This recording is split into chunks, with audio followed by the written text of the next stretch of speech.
Corona virus ने अभी तक 10 लाख से ज़्यादा लोगों की जान ले ली है और 4 करोड़ से ज़्यादा लोग इससे इन्फेक्ट हो चुके हैं।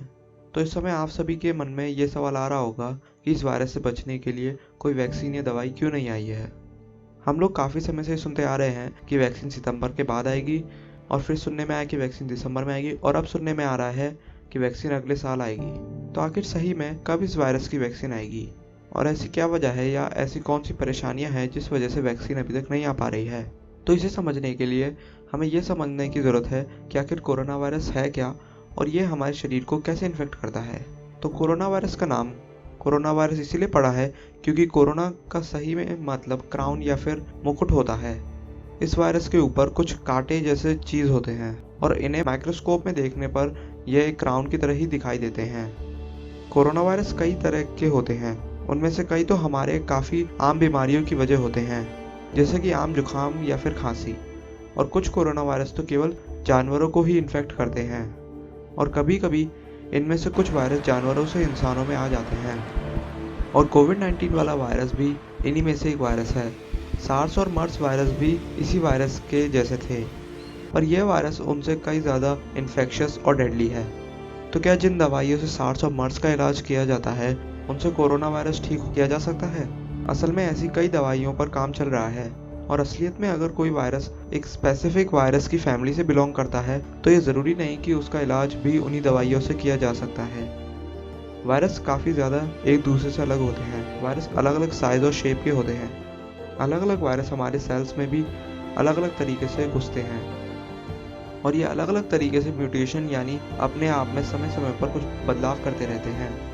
और ये म्यूटेशन ही है जिस वजह से दवाइयाँ अक्सर वायरस को सही तरीके से ख़त्म या रोक नहीं पाती हैं, क्योंकि जब तक वायरस अपने आप को बदलता रहता है तब तक उसको ख़त्म करने के लिए कई नई दवाइयाँ लानी पड़ती हैं। पर कुछ साइंटिस्ट ने एक ऐसा तरीका खोजा है जिससे शायद हमें इस वायरस की दवाई या वैक्सीन बनाने में मदद मिल सके। उनका मानना है कि वायरस पे सालों की रिसर्च करने से अच्छा है कि इंसानों पर रिसर्च की जाए। इसका यह मतलब है कि जब वायरस हमें इन्फेक्ट करता है तो वो हमारे सेल्स के अंदर जाकर हमें इन्फेक्ट करता है। तो हम ऐसा कुछ कर सकते हैं जिस वजह से वायरस हमारे सेल्स के अंदर घुस ही ना पाए, और इस वजह से हमारे इम्यून सिस्टम को इतना समय मिल जाए जितना उसे एक वायरस को ख़त्म करने के लिए चाहिए। और यह आइडिया कोरोना की दवाई बनाने में काफ़ी ज़्यादा काम आ सकता है। और ऐसा भी हो सकता है कि इस तरह की दवाई से कुछ और आगे आने वाली बीमारियों की भी दवाई बन सकती है, क्योंकि ये दवाई हमारे सेल्स पर जाकर इफ़ेक्ट करती है। तो शायद इस बार की प्रोबेबिलिटी पूरी तरह से दूर हो जाएगी कि हम अलग अलग वायरस के लिए अलग अलग दवाइयाँ बनानी पड़ें, और शायद ये हमारी आगे की बीमारियों से लड़ने के लिए हमारी स्ट्रैटेजी को पूरी तरह से चेंज कर सकता है, और ये हमारी बीमारियों को समझने के नज़रिए को पूरी तरह बदल सकता है।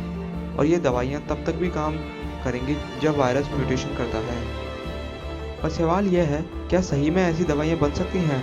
तो असलियत में हमने कुछ बीमारियों के लिए ऐसी दवाइयाँ बना रखी हैं, पर हमने अभी तक ऐसी कोई एंटीवायरल नहीं बनाई है। पर इसका यह मतलब नहीं है कि ऐसी दवाइयाँ नहीं बन सकती। सही में एक दवाई बनाने के लिए हमें काफ़ी सारे डॉक्टर्स और साइंटिस्ट का साथ चाहिए होता है, और सरकार और कंपनियों की फंडिंग भी काफ़ी ज़्यादा ज़रूरी होती है। और अधिकतर यह होता है कि जब एक पैराडाइम ख़त्म हो जाता है तब सरकारें दवाइयों की रिसर्च की फंडिंग कम कर देती हैं। पर अगर हम ऐसी कुछ दवाइयाँ बना सकें तो हम आगे आने वाली कई बीमारियों और उनसे आने वाली मौतों को पहले से ही रोक सकते हैं।